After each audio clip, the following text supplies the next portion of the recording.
우리 아빠 카드예요. 한 번만 긁어봐 주세요.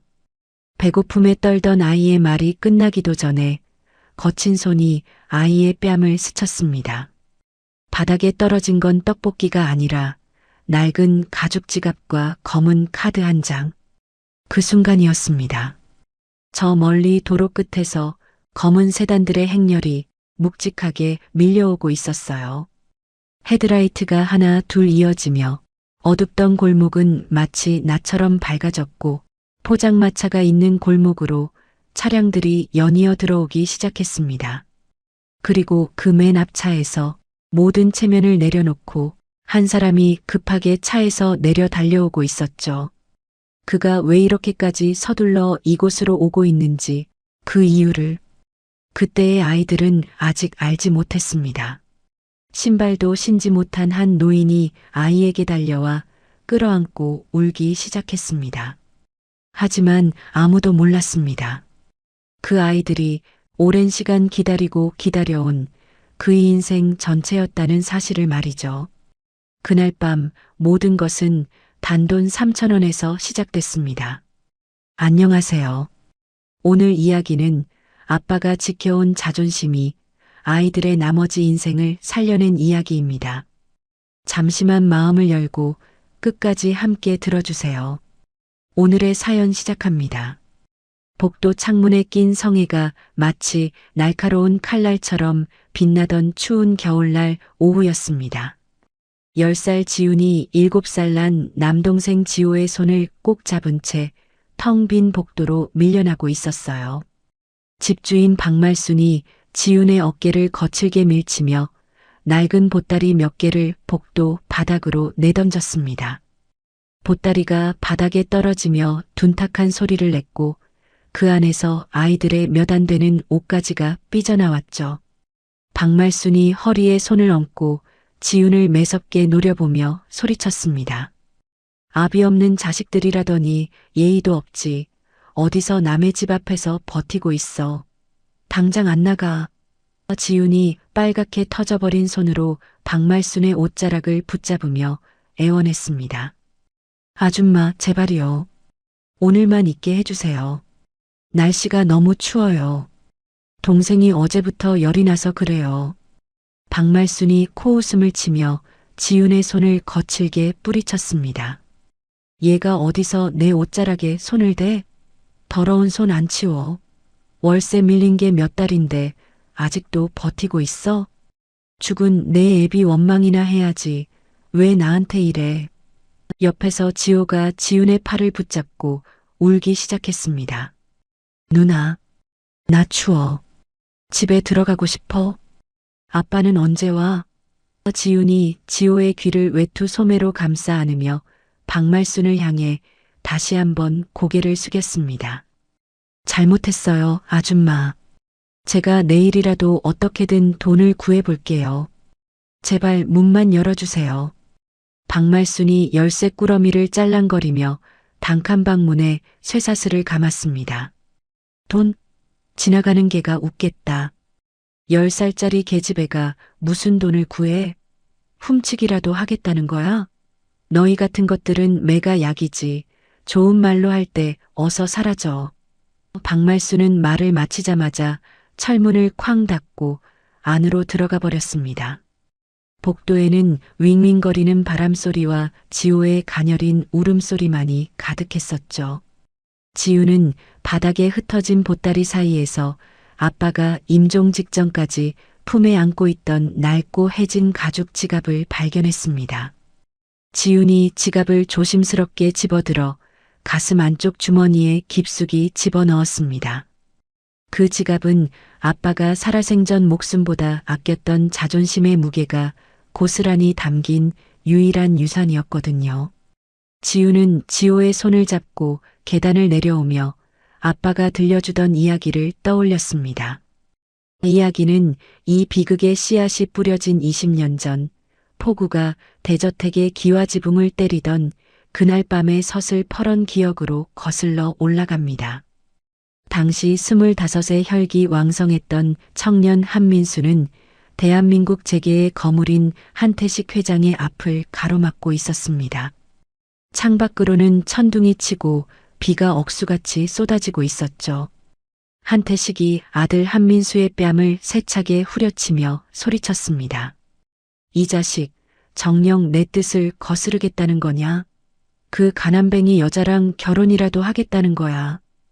한민수가 입가에 흐르는 피를 닦으며 단단한 목소리로 대답했습니다. 아버지, 저는 돈보다 사람이 더 소중합니다. 제가 사랑하는 이 여자를 버리고 평생 죄책감 속에 살 수는 없어요.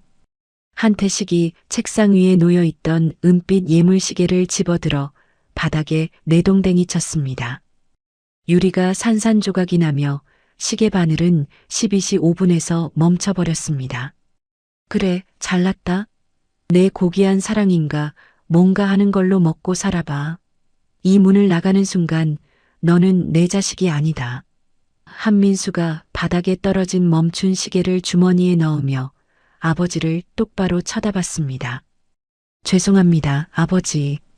하지만 언젠가 제 선택이 틀리지 않았다는 걸 증명하러 돌아오겠습니다. 한민수가 빗속으로 걸어나갈 때 어머니가 몰래 아들의 주머니에 카드 한 장을 찔러 넣어주었습니다.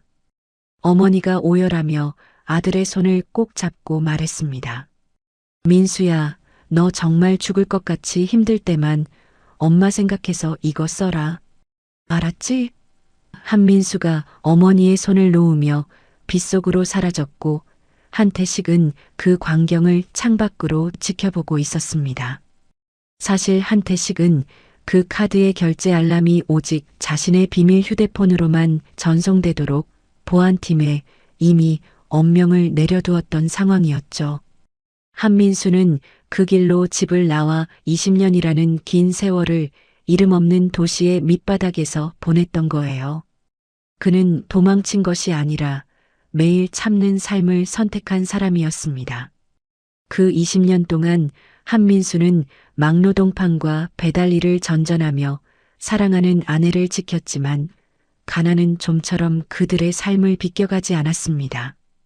가출 후 10년 동안은 아이를 가질 여유조차 없을 만큼 처절한 생활이 이어졌었죠. 그러다 기적처럼 얻은 아이가 첫째 지훈이었고 그로부터 3년 뒤 둘째 지호가 태어났습니다. 한민수는 늘 아이들에게 아빠의 낡은 가죽 지갑을 보여주며 말하곤 했습니다. 아이들은 몰랐지만 그 말을 할 때마다 아빠는 자기 자신에게도 같은 말을 되뇌고 있었습니다. 지훈아, 사람은 배고픈 건 참아도 자존심 없는 건 참으면 안 된다. 이 지갑 속에는 할머니의 따뜻한 마음이 들어있단다. 하지만 과로와 영양실조로 몸이 만신창이가 된 한민수는 결국 한 달 전 지훈의 손을 잡은 채 눈을 감았습니다. 지훈은 아빠가 임종 직전 마지막 힘을 쥐어짜며 했던 유언을 어제 일처럼 기억하고 있었죠. 지훈아, 이 지갑 속의 카드는 정말 너와 지호가 죽을 것 같이 힘들 때 그때만 꺼내거라. 알았지? 지훈은 그 유언을 품고 한 달을 버텼지만 이제 남매에게 남은 것은 차가운 아스팔트와 텅 빈 위장뿐이었습니다. 길거리의 화려한 네온 사인은 갈 곳 없는 남매를 비웃듯 반짝이고 있었습니다. 지훈은 주머니 속에서 유난히 서늘한 금속 질감의 블랙카드를 손가락 끝으로 만져보았습니다. 지호가 배가 고파서 다리가 안 움직인다며 길바닥에 주저앉아 울기 시작했습니다. 지훈은 아빠의 마지막 자존심보다 동생의 생명이 더 귀하다는 것을 깨닫고 눈물을 닦았습니다. 지호야, 울지 마. 누나가 아빠가 주신 마법의 카드로 맛있는 거 사줄게. 지훈은 동생의 작은 손을 더욱 꽉 쥐며 어두운 골목길을 달리기 시작했습니다. 지훈은 동생의 작은 손을 더욱 꽉 쥐며 어두운 골목길을 달리기 시작했습니다. 10살짜리 아이의 손에는 너무 무거운 하루가 쥐어져 있었습니다.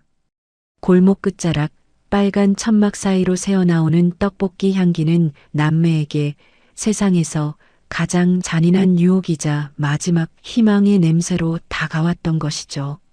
지우는 아빠의 낡은 가죽 지갑을 품에 안고 떡볶이 냄새가 나는 포장마차로 발걸음을 옮겼습니다. 그리고 그 지갑 속 유난히 차갑게 느껴지는 블랙카드를 꼭 쥐었습니다. 그 작은 카드 한 장이 아이들의 밤을 어디로 데려갈지 그때는 아무도 몰랐습니다. 대저택의 거실에는 육중한 괴종시계가 내뿜는 규칙적인 소리만이 공허하게 울려 퍼지고 있었습니다.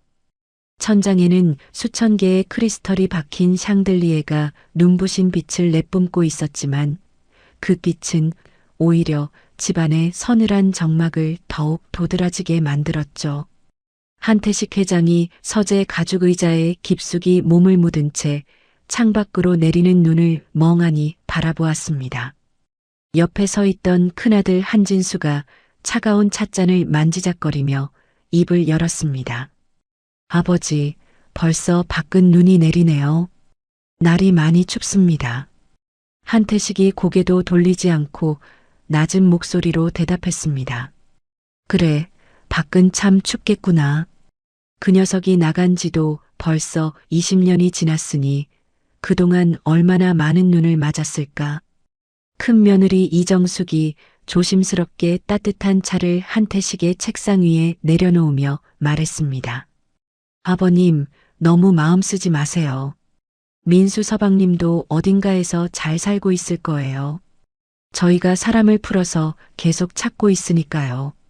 한태식이 서랍을 열어 20년 동안 단 한 번도 꺼내보지 못한 낡은 물건들을 바라보며 씁쓸하게 웃었습니다. 잘 살고 있다면 왜 단 한 번도 소식이 없겠느냐. 그 고집불통인 녀석이 내 도움을 받기 싫어서 숨어 지내는 거겠지. 내가 그때 조금만 더 참았어야 했는데 그놈의 자존심이 뭔지. 그는 그날 이후 한태식 회장은 아들을 버린 아버지가 아니라 평생을 후회 속에서 견디는 사람이 되었습니다. 한진수가 한태식의 눈치를 살피며 한숨을 내쉬었습니다. 저희 집에 아이라도 있었다면 집안 분위기가 좀 달랐을 텐데 제가 아버님께 면목이 없습니다. 한태식이 손을 내저으며 서랍 깊숙한 곳을 확인했습니다. 그곳에는 20년 동안 단 한 번도 전원이 꺼지지 않도록 충전기에 연결된 낡은 빨간색 구형 휴대폰이 놓여 있었거든요. 그 전화기는 연락을 받기 위한 것이 아니라 아들이 살아있다는 신호를 기다리기 위한 물건이었습니다. 한태식이 안경 닫기로 그 휴대폰을 정성스럽게 문지르며 비서실장에게 물었습니다. 알람 설정은 여전히 이상 없는 거지? 그 카드가 긁히는 순간 바로 나한테 신호가 오게 되어 있는 거 맞나? 옆에 서 있던 김 비서실장이 고개를 숙이며 대답했습니다. 네, 회장님. 국내외 모든 가맹점에서 결제 시도가 발생하는 즉시 회장님 휴대폰으로 위치 정보가 전송되도록 시스템을 상시 점검하고 있습니다. 한태식이 빨간 휴대폰을 가슴 위에 올려두고 눈을 감았습니다. 그래, 그 녀석이 죽기보다 힘들면 언젠가는 카드를 쓰겠지. 나는 그 소리 하나를 듣기 위해 이 20년을 버텼단다. 미련한 놈, 아버지한테 져주는 게 그리도 어려웠더냐. 그 시각 지우는 동생 지호의 떨리는 손을 잡고 어느 밝은 편의점 앞으로 다가갔습니다. 지호가 편의점 유리창 안에 따뜻한 찐빵을 보며 침을 꼴깍 삼키며 말했습니다. 누나, 저거 한 개만 먹으면 안 돼? 나 진짜 배고파서 쓰러질 것 같아. 지우는 아빠의 낡은 가죽 지갑을 품에서 꺼내 블랙카드를 쥐었습니다. 지훈이 조심스럽게 편의점 문을 열고 들어가 계산대 앞에 섰습니다. 젊은 알바생이 지훈과 지호의 꼬질꼬질한 행색을 보더니 인상을 찌푸리며 말했습니다. 얘들아, 여기 구걸하는 데 아니야. 돈 없으면 빨리 나가. 지훈이 떨리는 손으로 블랙카드를 계산대 위에 올려놓으며 애원했습니다. 아저씨, 저 도둑 아니에요. 이거 우리 아빠 카드인데 이걸로 우유랑 저기 있는 찐빵 좀 살 수 있을까요? 알바생이 카드를 집어들더니 코웃음을 치며 지훈의 손으로 카드를 툭 던졌습니다. 이게 뭐야? 장난감이야? 어디서 장난감 카드를 들고 와서 우유를 달래? 요즘 애들은 참 무섭네. 빨리 안 나가면 경찰 부른다. 지훈이 바닥에 떨어진 카드를 서둘러 주우며 다시 말했습니다. 장난감 아니에요. 아빠가 정말 힘들 때 쓰라고 하신 귀한 카드란 말이에요. 한 번만 긁어봐 주시면 안 돼요? 알바생이 계산대 문을 박차고 나와 지훈과 지호를 밖으로 세게 밀쳐냈습니다. 어디서 영업 방해야? 돈 없으면 굶는 거지. 어디서 도둑질한 물건으로 사기를 쳐? 다시는 오지 마. 지호가 바닥에 넘어지며 무릎이 깨졌고 지훈은 넘어진 동생을 감싸 안으며 입술을 깨물었습니다. 지훈이 지호의 무릎에 묻은 흙을 손바닥으로 털어내며 속삭였어요. 지호야, 미안해. 누나가 미안해. 울지 마, 응? 지호가 아픈 무릎을 부여잡고 지훈을 쳐다보며 울먹였습니다. 누나, 아빠 카드는 가짜인가 봐. 아무도 안 받아줘. 우리 이제 굶어 죽는 거야? 지훈은 대답 대신 동생을 꼭 안아주었지만 마음속은 까맣게 타들어가고 있었습니다. 그때 길가에 서 있던 어느 취객이 지훈과 지호에게 빈 깡통을 발로 차며 소리쳤습니다. 거북하게 길막하지 말고 저기 구석으로 가. 어린 것들이 벌써부터 구걸이나 배우고 말이야. 세상 참 말세다 말세야. 지훈은 취객의 욕설을 뒤로하고 지호를 부축해 다시 걷기 시작했습니다. 아빠가 늘 말씀하시던 자존심이라는 것이 배고픔 앞에서는 얼마나 무기력한지 10살 소녀는 몸소 느끼고 있었던 것이죠. 눈발은 점점 거세지고 있었고 지훈은 마지막 희망으로 골목 어귀의 포장마차로 향했습니다. 포장마차 안은 맵싸한 고춧가루 냄새와 뜨거운 어묵 국물에서 뿜어져 나오는 하얀 김으로 가득했습니다. 그 따뜻한 온기 사이로 지훈과 지호의 떨리는 숨소리가 이질적으로 섞여들었죠. 포장마차 주인 박말순이 떡볶이 판을 휘저으며 김이 모락모락 나는 떡볶이를 그릇에 담고 있었습니다. 박말순이 남매를 보더니 더러운 행주를 탁탁 털며 매운 연기를 아이들 쪽으로 휙 붙였습니다. 아이고, 재수없게 오늘 장사 다 했네. 아니, 아까 쫓겨난 것들이 여기까지 기어온 거야? 너희 같은 거지들한테 팔 떡볶이는 없으니 당장 꺼져. 지훈이 지호의 어깨를 감싸 안으며 포장마차 안으로 한 발자국 더 들어섰습니다. 아줌마, 저 진짜 돈 있어요. 아빠가 주신 이 카드로 떡볶이 1인분만 살 수 있게 해주세요. 지훈이 검은색 블랙카드를 박말순 앞에 조심스럽게 내려놓았습니다. 박말순이 한 손에 뒤집개를 든 채 지훈이 내민 블랙카드를 낚아채듯 집어들더니 형광등 불빛에 이리저리 비춰보며 의심스러운 눈초리를 보냈죠. 카드는 일반적인 플라스틱과는 달리 묵직한 금속의 무게감을 지니고 있었고 형광등 불빛을 받을 때마다 은은하게 검은 광택을 내뿜고 있었습니다. 박말순이 카드를 손톱으로 톡톡 두드려 보며 비아냥거렸습니다. 이것 좀 보게나. 요즘은 거지들도 이런 장난감을 들고 다니나 봐. 무거운 게 꼭 철판떼기 같네. 야, 꼬맹아. 너 이거 진짜 어디서 주웠어? 솔직히 말하면 떡볶이 한 개는 그냥 줄게. 지훈이 동생 지호를 자기 뒤로 더 깊숙이 숨기며 단호한 목소리로 대답했습니다. 훔친 것도 주운 것도 아니라고 말씀드렸잖아요. 우리 아빠 거예요. 우리 아빠가 돌아가시기 전에 저한테 직접 주신 거라고요. 옆에서 떡볶이를 먹던 손님들이 카드를 힐끗거리며 한마디씩 거들었습니다. 아니, 애들이 어디서 저런 비싼 물건을 훔쳐왔나 보네. 요즘 세상이 워낙 험해서 말이야. 박말순이 눈을 가늘게 뜨며 지훈의 손등을 찰싹 때렸습니다. 너 이거 어디서 훔쳤어? 솔직히 말해. 10살짜리 거지한테 이런 카드가 있을 리가 없잖아.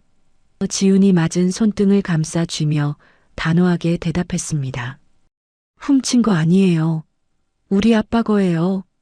옆에서 소주잔을 기울이던 사내 하나가 껄껄 웃으며 참견을 했습니다. 아이고 얘야. 내 아빠라는 양반이 제정신이면 이런 카드를 애한테 줬겠어? 이건 딱 봐도 돈 많은 사람들이나 쓰는 물건 같은데 말이야. 차라리 아빠가 도둑이었다고 말하는 게 더 믿음직스럽겠다. 지훈의 눈에 눈물이 핑 돌았지만 지훈은 입술을 꽉 깨물고 아빠의 낡은 가죽 지갑을 품에 더 세게 안았습니다. 그 지갑 속에는 아빠의 20년 세월뿐만 아니라 먼저 세상을 떠난 엄마의 마지막 부탁도 함께 담겨 있었거든요. 지훈은 잠시 눈을 감고 3년 전 엄마가 돌아가시던 그 시린 날을 떠올렸습니다. 가난한 국밥집 딸로 태어나 평생을 시장 바닥에서 고생만 했던 엄마는 아빠를 만난 것을 단 한 번도 후회하지 않았습니다. 병원비가 없어서 차가운 방에서 각혈을 하면서도 엄마는 아빠의 손을 꼭 잡고 블랙카드를 쓰지 말라고 당부했었죠. 민수 씨, 우리 사랑을 저 차가운 돈으로 증명하고 싶지 않아요. 당신 자존심 내가 다 아니까 끝까지 버텨줘요. 아빠는 그런 엄마의 마음을 알기에 피눈물을 흘리며 공사판을 전전했고 엄마가 한 줌의 재가 되어 떠나는 순간에도 할머니가 준 카드를 꺼내지 않았습니다. 지훈에게 그 카드는 단순한 돈이 아니라 부모님이 목숨보다 소중히 지켰던 사랑의 마침표였던 거예요. 하지만 지금 그 마침표를 찍어야 하는 순간이 왔음을 지훈은 본능적으로 느끼고 있었습니다. 지호가 배고픔에 지쳐 누나의 점퍼 자락을 꼭 쥐고 바들바들 떨고 있었으니까요. 지훈은 3,000원짜리 떡볶이를 위해 아빠가 20년 동안 목숨처럼 지켰던 마지막 보루를 세상 밖으로 만전히 던졌습니다. 박말순이 비릿한 웃음을 지으며 카드를 단말기 옆에 놓았습니다. 그래. 그럼 내가 이거 한번 긁어본다. 만약 이거 안 긁히면 너희는 바로 도둑놈으로 경찰서 가는 거야. 알았어? 그리고는 카드를 손바닥 위에서 까닥거리며 험악한 표정을 지어 보였습니다. 야, 너희 똑똑히 들어. 내가 니들 살던 방 주인이잖아.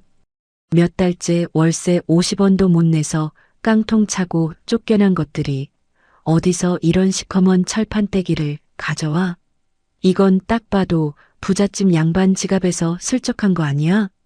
지훈이 아니라고 소리치며 울먹였지만 박말순은 오히려 비릿한 웃음을 지으며 주변 손님들을 선동하기 시작했습니다. 이것 봐요, 여러분. 얘들이 아까 우리 집에서 쫓겨난 거지남매인데 이런 카드를 들고 왔어. 만약 이거 안 긁히면 너희는 바로 도둑질한 거 인정하는 거다? 옆에 분들 증인 좀 서줘요. 이거 내가 긁어봐서 승인 거절 뜨면 얘들은 떡볶이가 아니라 경찰차를 타게 될 거야. 내가 오늘 이 동네 도둑놈들 뿌리를 뽑아버릴 테니까. 박말순은 아이들을 돕기는커녕 이번 기회에 확실히 경찰에 넘겨버려 자신의 집 근처에서 영영 치워버리겠다는 악독한 말을 내뱉었습니다. 주변 손님들의 시선이 하나둘 카드로 모였습니다. 그 모습을 바라보며 지훈이 마른 침을 꼴깍 삼키며 주머니 속에서 아빠의 유품인 은빛 예물시계를 꼭 쥐었습니다. 혹시 저 카드가 안 되면 어쩌지? 하는 불안감에 어린 지훈의 마음이 타들어가는 듯 했으니까요.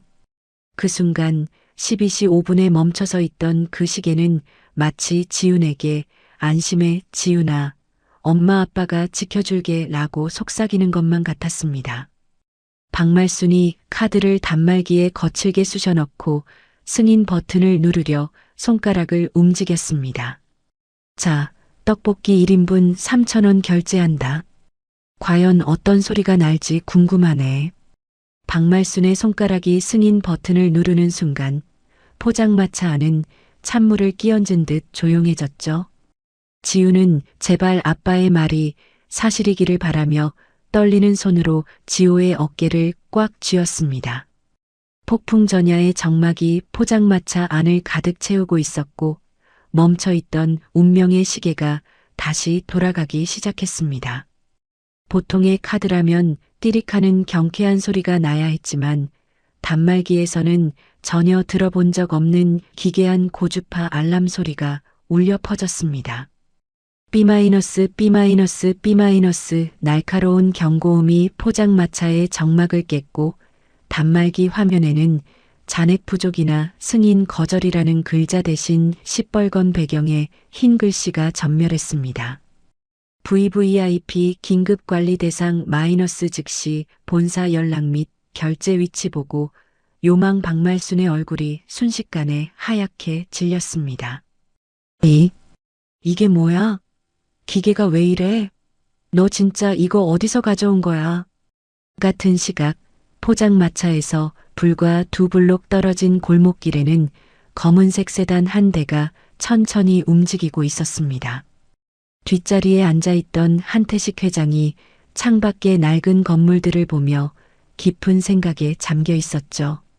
사실 한태식은 매일 밤 잠을 이루지 못하고 아들이 마지막으로 살고 있을 것 같은 이 가난한 동네를 직접 배회하며 아들의 흔적을 찾고 있었거든요.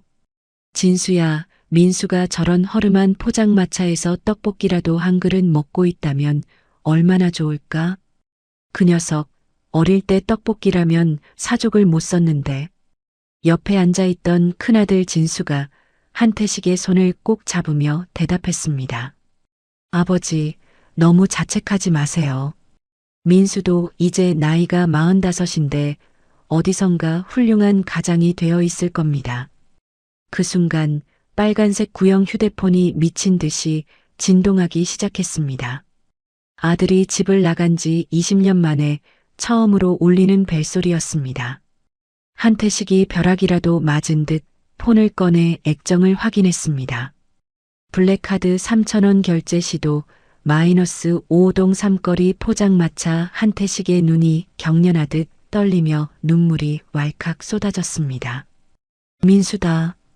민수가 카드를 썼어. 바로 앞이다. 김비서, 당장 저 포장마차로 차 돌려. 포장마차 안에서 박말순은 당황한 기색을 숨기기 위해 더 크게 소리를 지르기 시작했습니다. 이거 기계 고장 낸 거 맞지?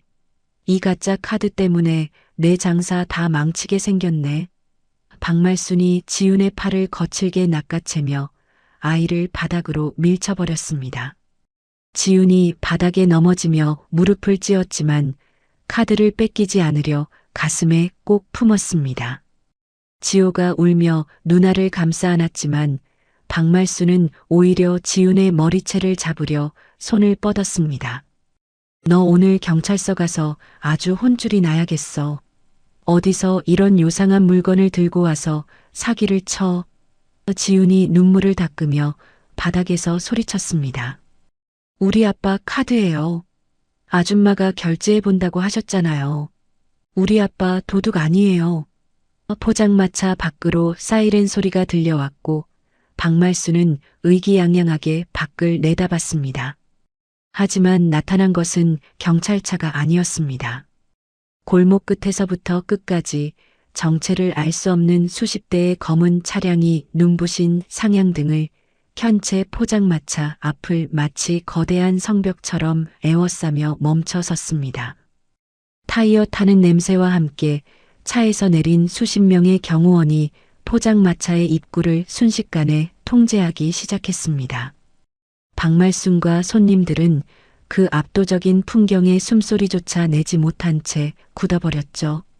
지우는 차가운 바닥에서 아빠의 은빛 예물시계를 꼭 쥐며 생각했습니다. 아빠, 시계가 움직이려는 것 같아요. 포장마차 문이 열리고 한 노신사가 신발도 제대로 신지 못한 채 맨발로 아이들을 향해 달려오고 있었습니다.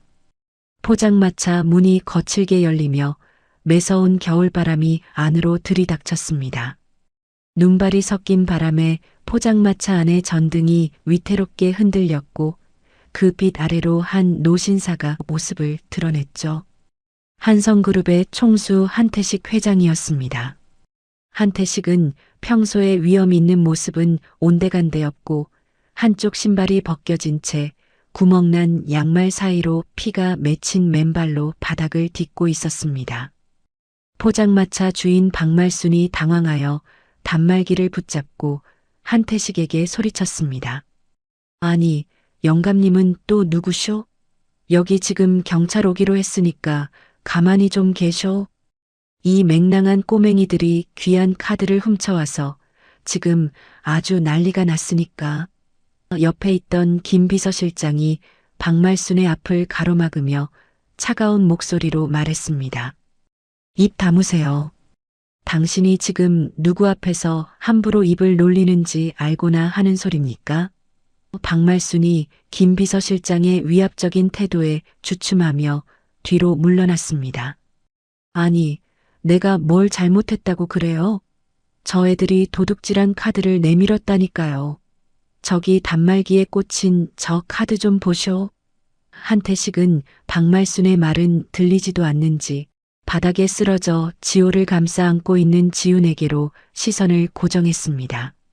한태식이 떨리는 목소리로 지훈을 부르며 무릎을 꿇었습니다. 아가, 너는 누구냐? 이 카드를 내가 가지고 있었던 게냐? 지훈이 겁에 질린 눈으로 한태식을 바라보며 블랙카드를 가슴으로 더 세게 끌어안았습니다. 우리 아빠 거예요. 훔친 거 아니에요. 아빠가 정말 배고플 때 쓰라고 하셨단 말이에요. 한태식의 눈에서 굵은 눈물이 뚝뚝 떨어져 차가운 포장마차 바닥을 적셨습니다. 아빠라니, 내 아빠가 민수란 말이냐? 한민수가 내 아버지란 말이야?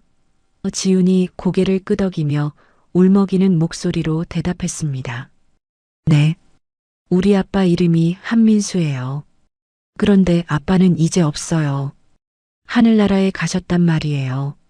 한태식이 가슴을 쥐어뜯으며 짐승 같은 울음소리를 내뱉었습니다.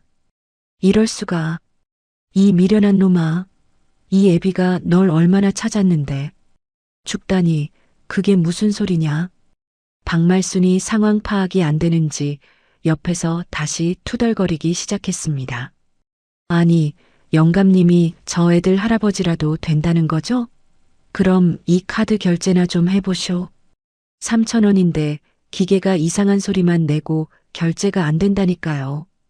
김 비서실장이 박말순의 팔을 거칠게 낚아채며 벽으로 밀어붙였습니다. 당신 그 더러운 입 당장 닫지 못해? 이 아이들은 한성그룹의 귀한 손주분들이시다. 당신이 감히 누구에게 손등을 때리고 머리채를 잡으려 한 거야.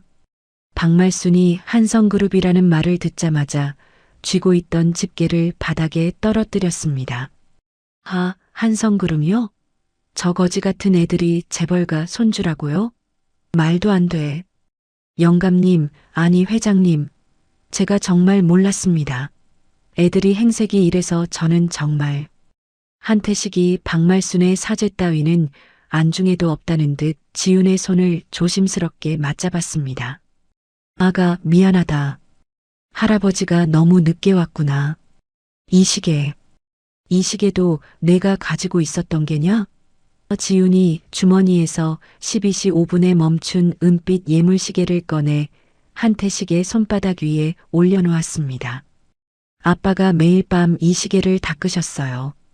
시계가 다시 움직이는 날 할아버지가 우리를 꼭 찾으러 오실 거라고 하셨거든요. 한태식이 20년 전 자신이 아들의 가슴에 대고 던졌던 그 시계를 알아보자마자 포장마차 바닥에 머리를 박으며 통곡했습니다. 민수야, 이 나쁜 놈아, 이 애비가 죽일 놈이다.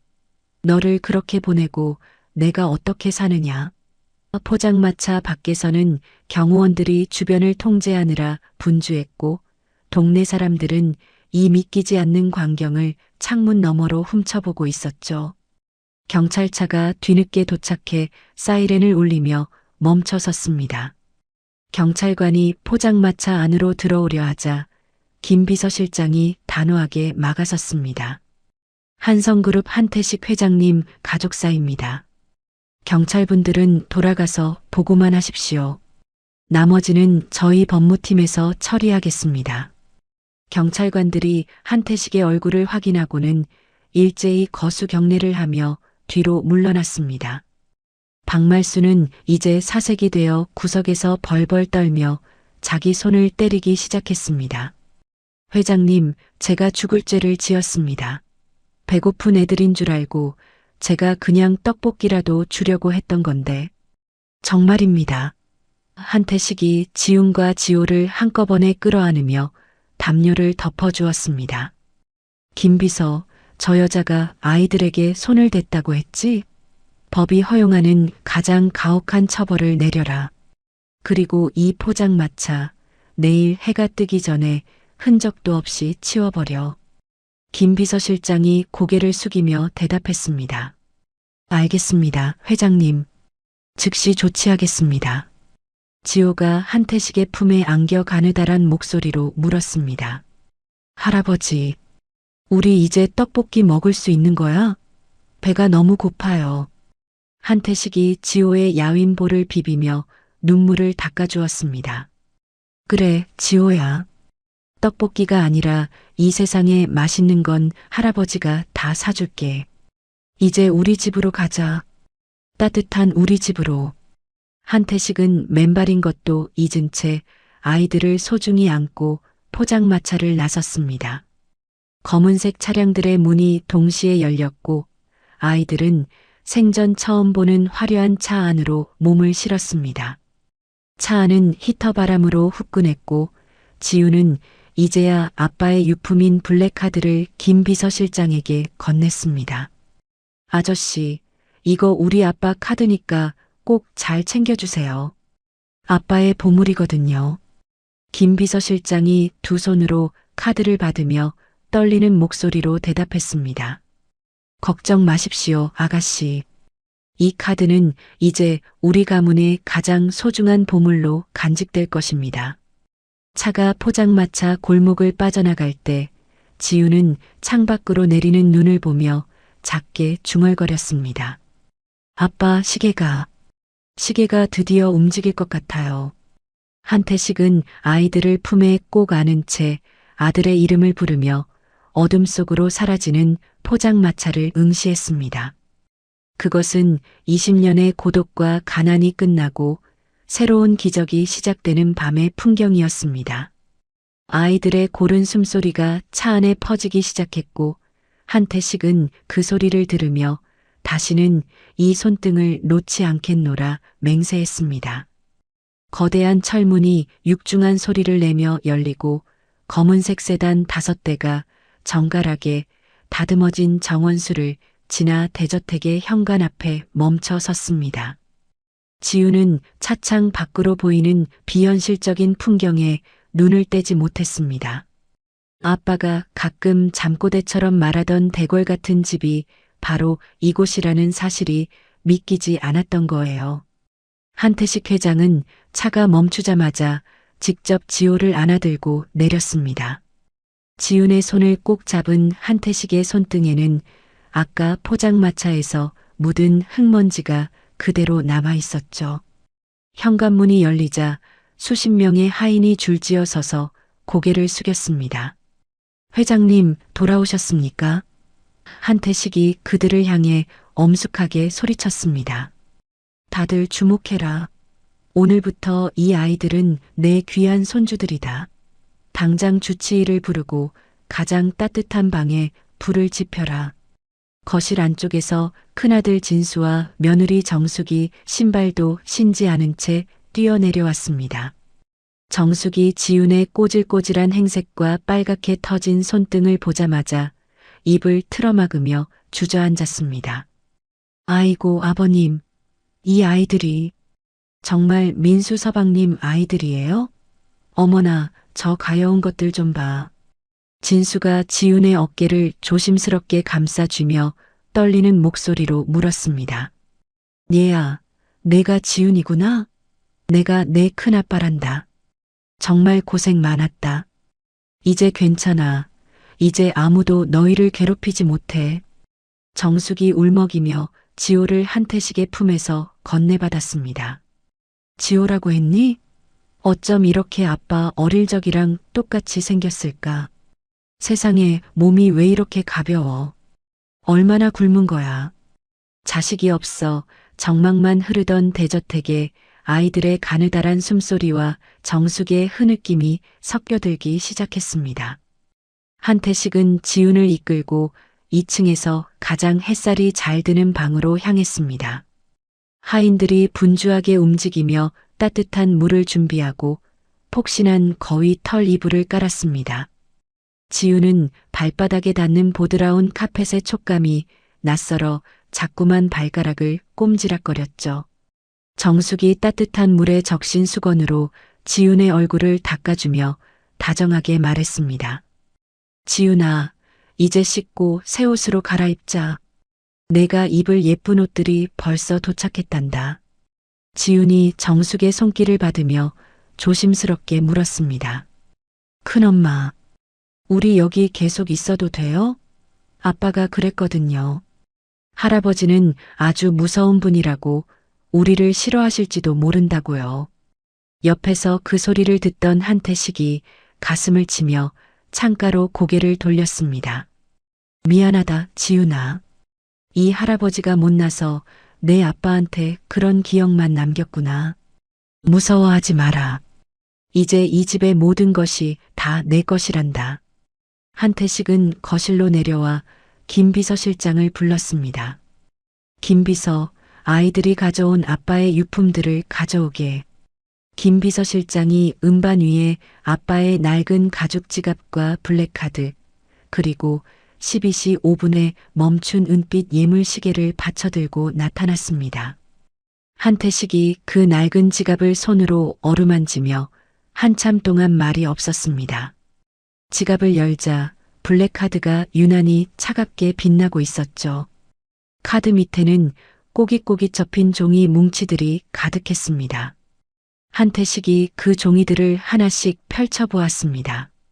그것은 아빠 민수가 지난 20년 동안 매년 할아버지의 생신과 명절 때마다 붙이지 못하고 쓴 편지들이었습니다. 아버지, 올해도 불효자는 멀리서 큰 절을 올립니다. 제가 선택한 사랑이 틀리지 않았음을 증명하고 싶어 아직은 돌아갈 수가 없습니다. 편지마다 잉크가 번진 자국이 선명했습니다.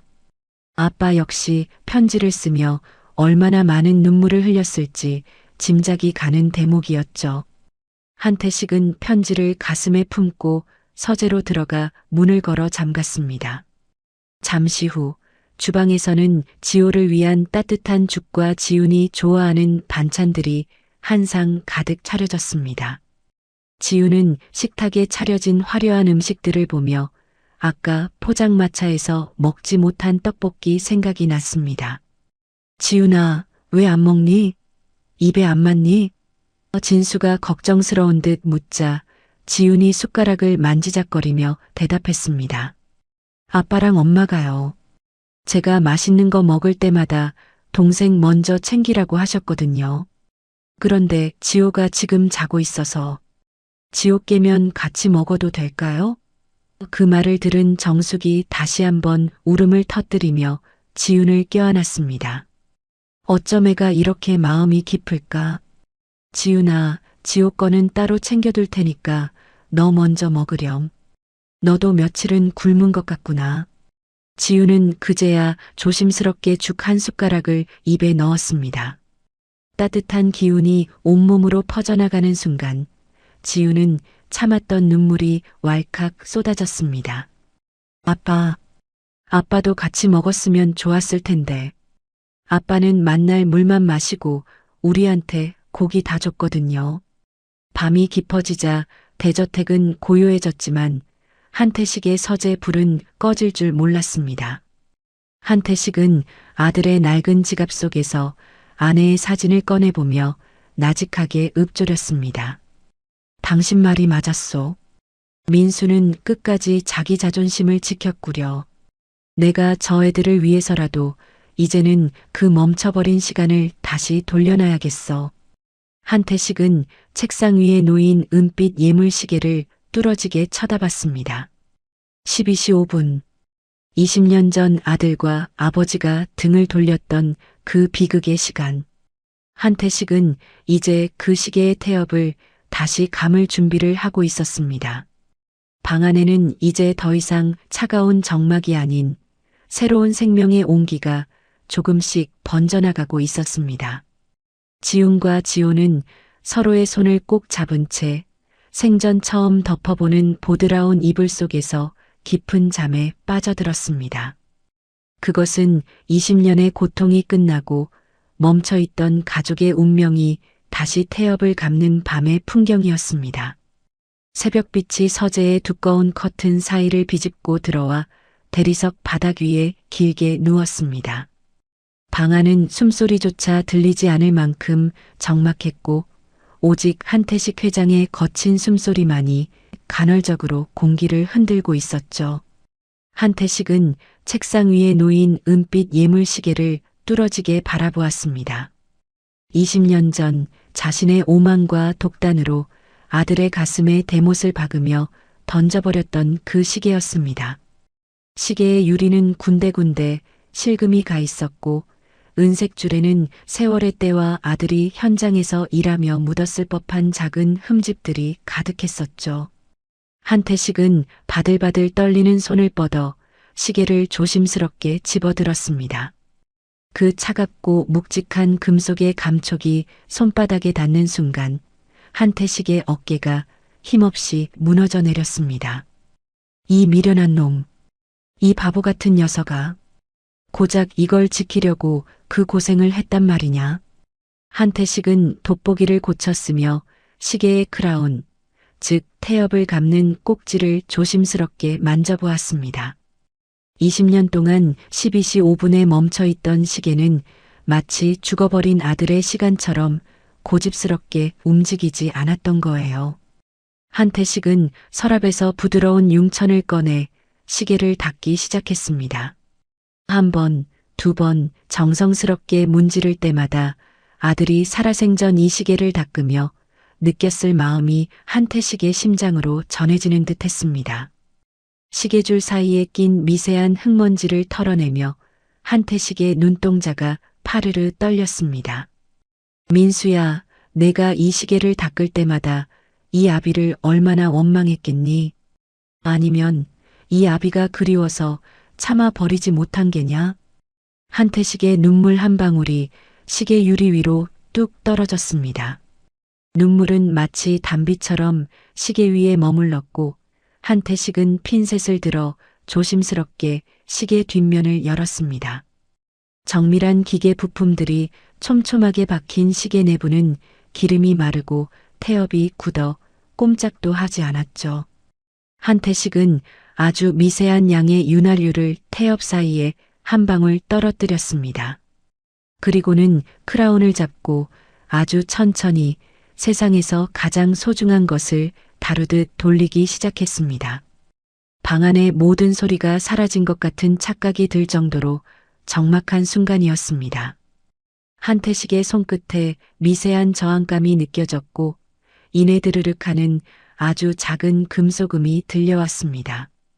한태식은 숨을 멈추고 시계 바늘을 응시했습니다. 1초, 2초.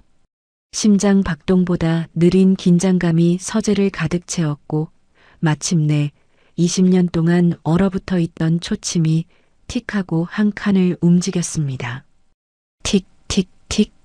규칙적이고 정교한 그 소리가 적막한 서재에 울려 퍼지는 순간 한태식은 시계를 가슴에 꼭 품고 대성통곡했습니다. 움직인다. 시계가 움직여. 민수야, 내 시간이 이제야 흐르는구나. 이 못난 아비를 용서해다오. 한태식은 책상에 머리를 박고 아이처럼 꺼늘거리며 울었습니다. 그 소리에 놀란 김 비서실장이 서재문을 살며시 열고 들어오려다 한태식의 처절한 뒷모습을 보고는 말없이 문을 닫고 물러났습니다. 한참을 울던 한태식은 아들의 낡은 가죽 지갑을 다시 열었습니다. 어제 다 읽지 못한 편지 묶음 옆으로 지갑 안쪽 깊숙한 비밀 주머니가 보였습니다. 한태식이 떨리는 손가락으로 그 주머니를 뒤적이자 빛바랜 사진 한 장과 아주 작은 열쇠 하나가 나왔습니다. 사진 속에는 아빠 민수와 엄마 그리고 갓난아기였던 지훈이가 환하게 웃고 있었습니다. 비록 배경은 허름한 단칸방이었지만 그들의 얼굴에는 이 저택의 그 누구도 갖지 못한 평온한 행복이 깃들어 있었죠. 한태식은 사진 속 아들의 얼굴을 손가락으로 매만지며 작은 열쇠를 뚫어지게 쳐다봤습니다. 김비서 있는가? 한태식의 부름에 김비서실장이 급히 들어왔습니다. 한태식이 열쇠를 내밀며 물었습니다. 이 열쇠 혹시 우리 집 지하창고 열쇠가 아닌가? 301호라고 적혀 있는데. 김비서실장이 열쇠를 건네받아 확인하더니 깜짝 놀라며 대답했습니다. 회장님, 이건 민수 도련님이 나가시기 전까지 쓰시던 개인 창고 열쇠입니다. 제가 20년 동안 한 번도 열지 않고 그대로 관리해 왔습니다. 한태식은 신발도 제대로 신지 않은 채 지하 창고로 달려갔습니다.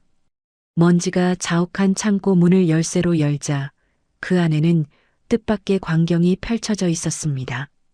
그곳에는 수십 개의 선물 상자가 가지런히 쌓여 있었거든요. 상자마다 날짜가 적혀 있었습니다. 2006년 아버지 생신, 2010년 어머니 기일, 2015년 추석. 아들 민수는 집을 나간 후에도 매년 할아버지의 생신과 명절 때마다 선물을 사서 차마 직접 전하지 못하고 몰래 사람을 시켜 어느 창고에 넣어두었던 것입니다. 한태식이 가장 최근의 상자를 열어보았습니다. 그 안에는 한태식이 평소 좋아하던 따뜻한 캐시미어 목도리와 함께 짧은 쪽지가 들어있었습니다. 아버지, 올해는 유난히 춥다고 합니다. 부디 감기 조심하십시오. 제가 직접 둘러드리지 못해 죄송합니다. 한태식은 목도리를 얼굴에 비비며 창고 바닥에 주저앉았습니다. 이 미련한 놈아. 이렇게 마음을 다 쓰고 있었으면서 왜 한 번을 안 나타난 거야. 내가 죽일 놈이다. 내가 눈이 멀어 내 진심을 못 봤어. 한태식의 통곡 소리가 지하 창고의 차가운 벽에 부딪혀 메아리 쳤습니다. 그때 잠에서 깬 지훈이 할아버지의 울음소리를 듣고 창고 입구까지 내려왔습니다. 지훈은 계단 끝에서 울고 있는 한태식의 뒷모습을 보며 아빠의 지갑을 가슴에 꼭 안았습니다. 지훈이 조심스럽게 다가가 한태식의 등에 작은 손을 얹었습니다. 할아버지, 울지 마세요. 우리 아빠가 그랬어요. 할아버지는 세상에서 제일 힘이 센 분이라서 절대로 울면 안 된다고요. 한태식이 뒤를 돌아 지훈을 끌어안으며 말했습니다. 지훈아, 내 아빠가 이 할아버지를 한 번도 잊은 적이 없었구나.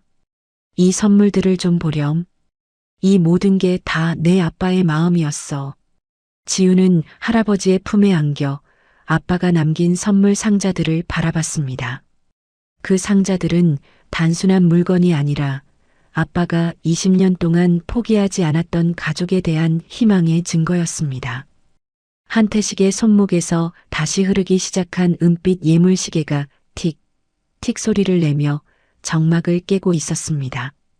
마치 아빠 민수가 아버지, 이제 됐어요.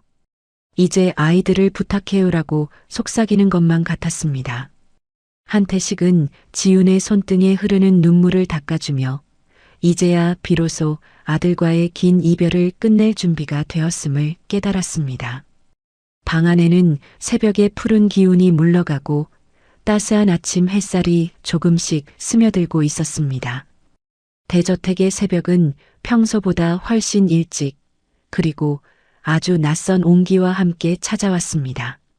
어둠이 채 가시지 않은 시각이었지만 늘 정적이 감돌던 주방에서는 달그락거리는 그릇 소리와 함께 고소한 쌀밥 익는 냄새가 은은하게 퍼져나갔죠.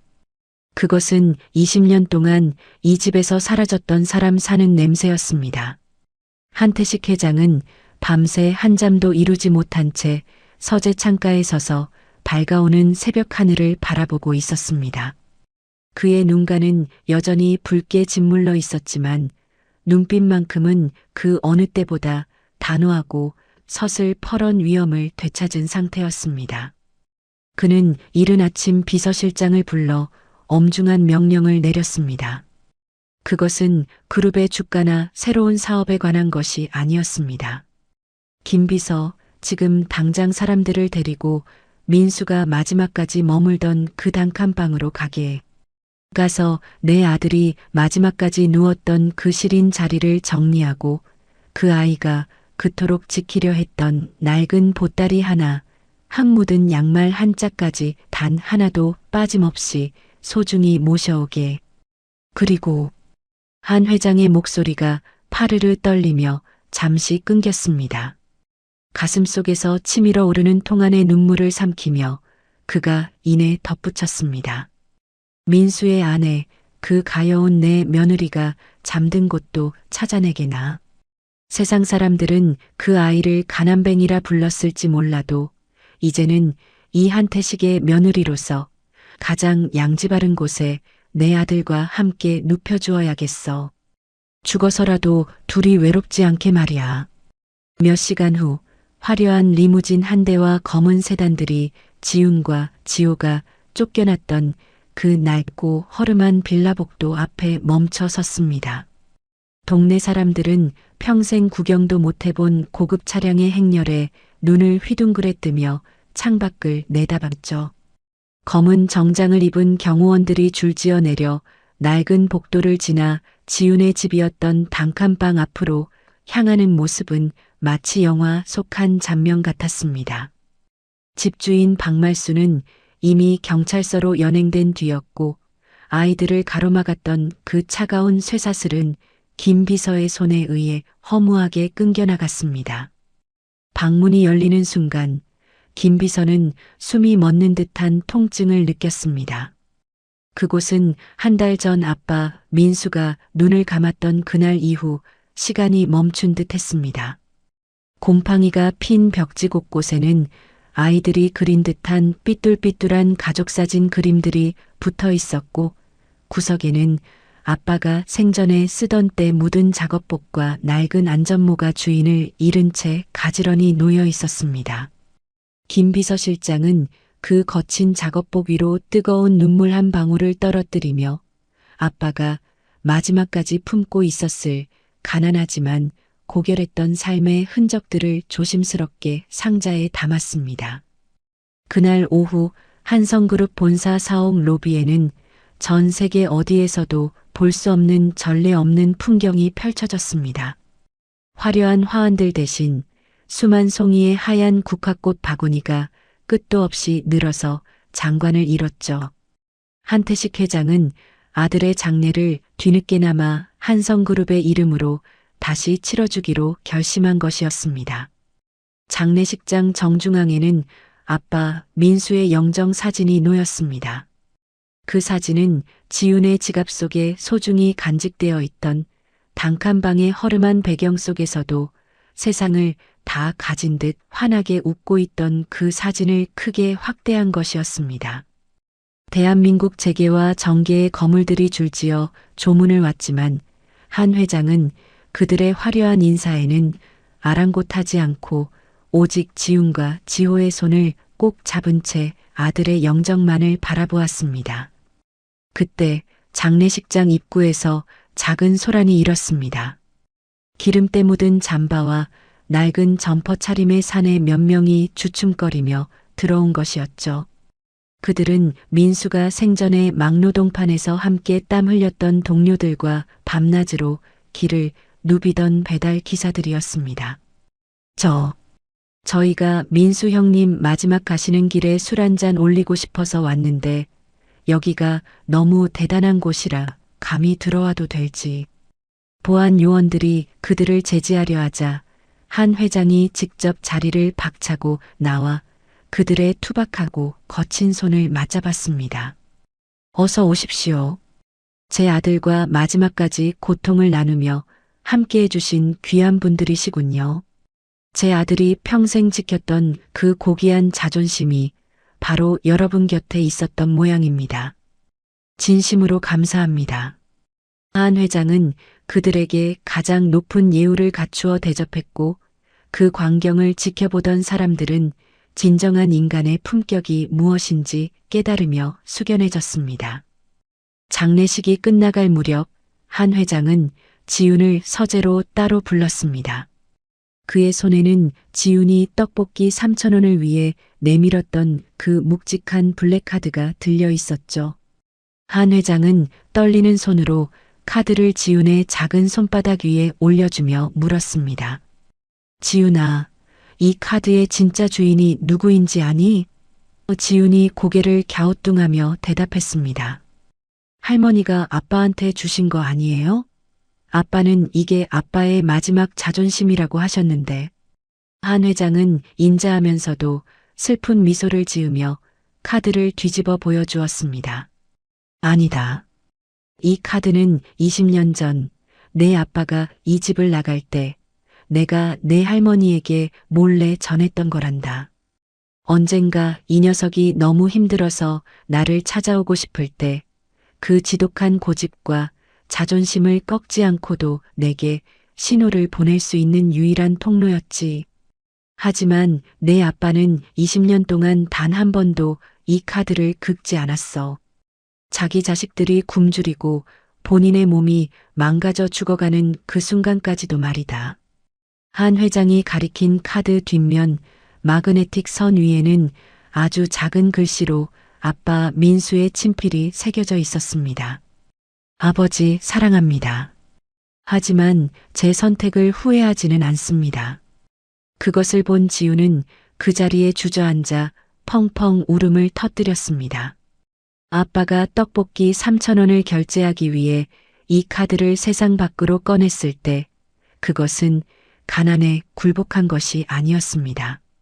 자신의 평생을 바쳐 지켜온 자존심보다 동생 지호의 생명이 더 귀하다는 것을 깨달은 세상에서 가장 위대한 사랑의 결단이었던 것이죠.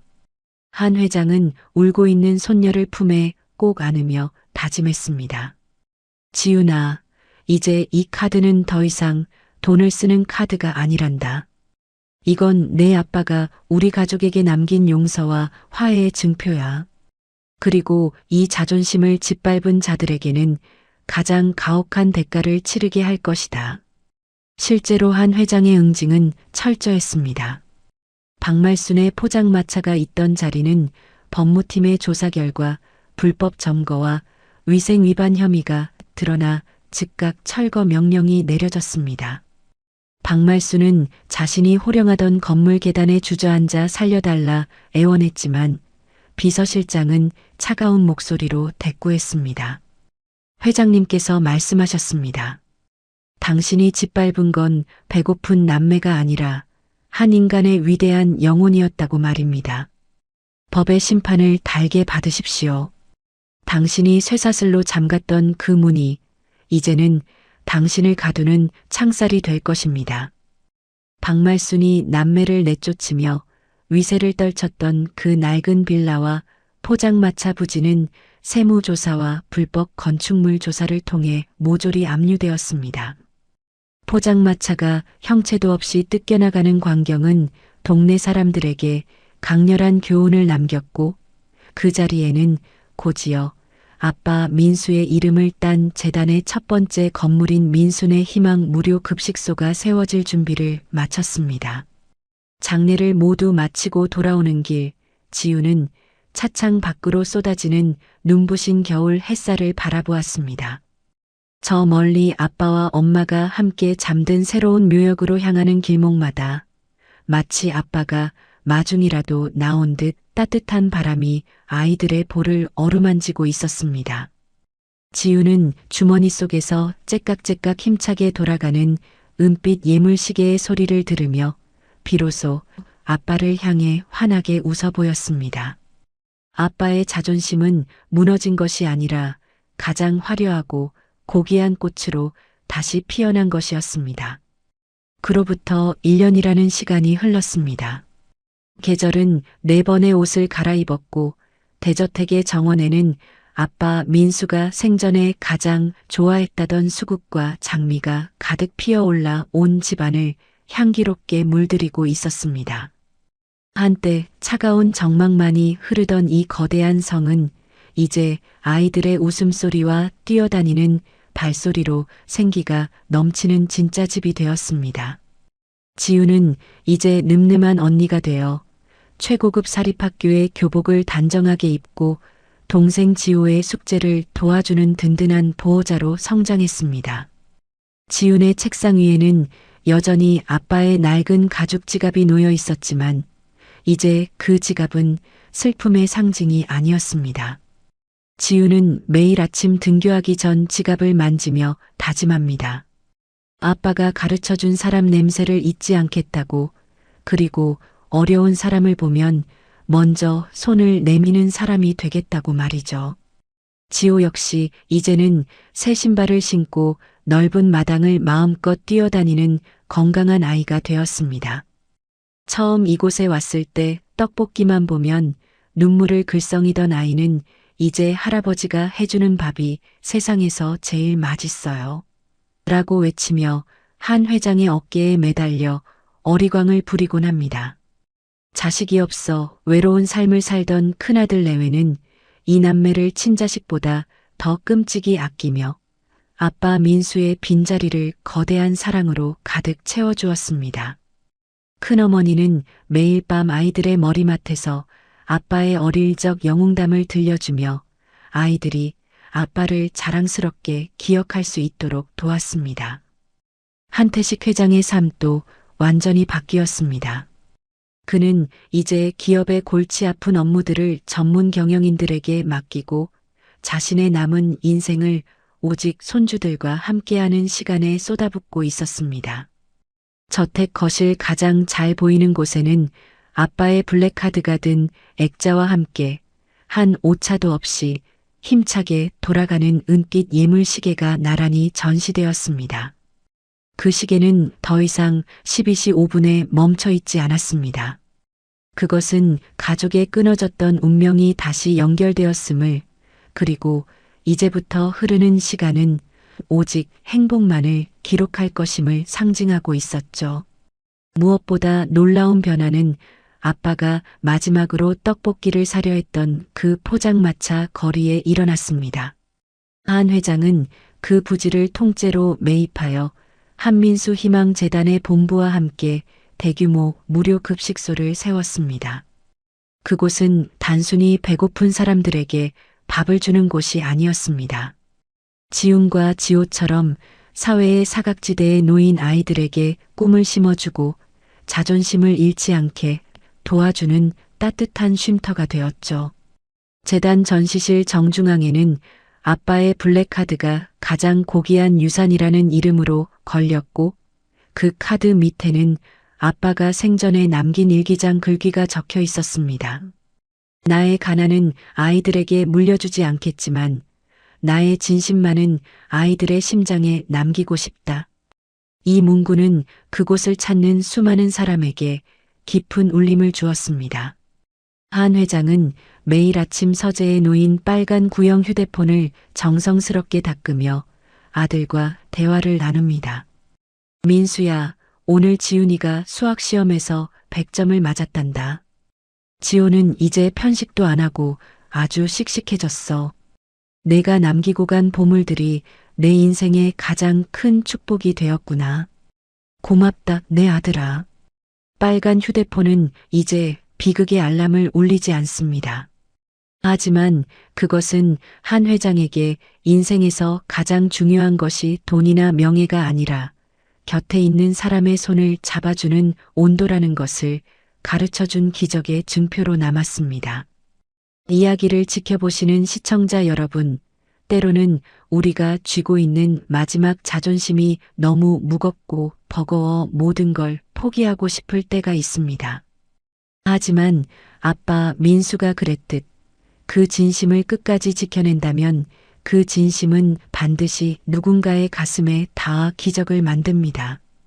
3,000원짜리 떡볶이 한 그릇에서 시작된 이 슬프고도 아름다운 이야기는 이제 수천억 원의 선행이 되어 세상의 어둠을 밝히는 밝은 별이 되었습니다. 가족이란 비록 몸은 떨어져 있어도 하나의 심장 소리로 연결된 존재이며 진정한 사랑은 죽음조차 갈라놓을 수 없는 가장 강력한 힘이라는 것을 우리는 보았습니다.